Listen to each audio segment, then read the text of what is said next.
Welcome back to The Four. I'm Heather Myers. I'm Carla Cicchetto. A concerning report for all parents. The California State Auditor found that more than 50% of substantiated child abusers were not put into a statewide database. Well, that's where places like child care centers would request a background check before hiring an employee. Political reporter Morgan Reiner joins us now. Morgan, that alone is tough to stomach, but I understand this gets worse. It does. Not only were 27,000 cases of child abuse not added to the system, but hundreds of people who have no history of child abuse were added to the system. That means that if they applied for their job and their employer requested a background check, then they would get a letter from the Department of Justice talking about dirty laundry that's not even theirs. Jason Malabunis takes his job as a dad very seriously. Just trying to be there all the time and be active in their life.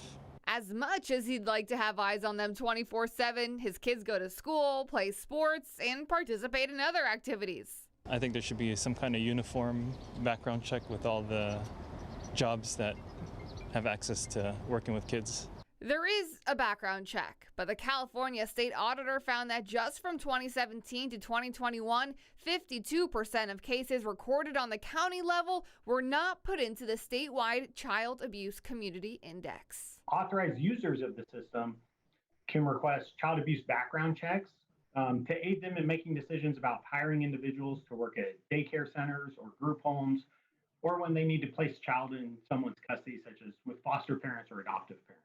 Their conclusion: kids are less safe. To permanently fix the problem, we recommend that the legislature amend state law to allow the Department of Justice to have direct access to the CWS CMS system, which is the system that counties use to record the results of their investigations. Assemblymember Tom Lackey said he requested the audit be done. We suspected that there were some problems, but we had no idea that this audit right here has indicated the degree and the depth of inaccuracies. So he plans on taking a lead to fix the problem. We've got a situation where we're a contributor to the problem.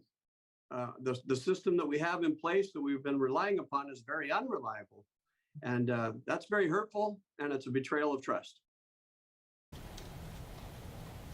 Okay, so the obvious question to me here is, if 27,000 cases were left out of the database, did any of those people end up working with children? Now, the state auditor's office told me that they did not track where all of those people ended up, but they did see that one person applied for a license to open up a daycare. They reached out to the Department of Justice saying, hey, this person, they do have a record of child abuse. But by that point, 18 months had already passed.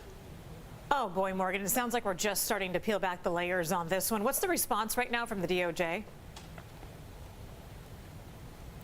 The Department of Justice's spokesperson for them told the Associated Press, and I quote, that this report largely overstates the department's role, which they said is to act as a repository for reports submitted by the counties. This is going to be infuriating for a lot of parents, and we're going to hear a lot of follow-up on this in the coming days. Morgan Reiner reporting for us. Thanks, Morgan.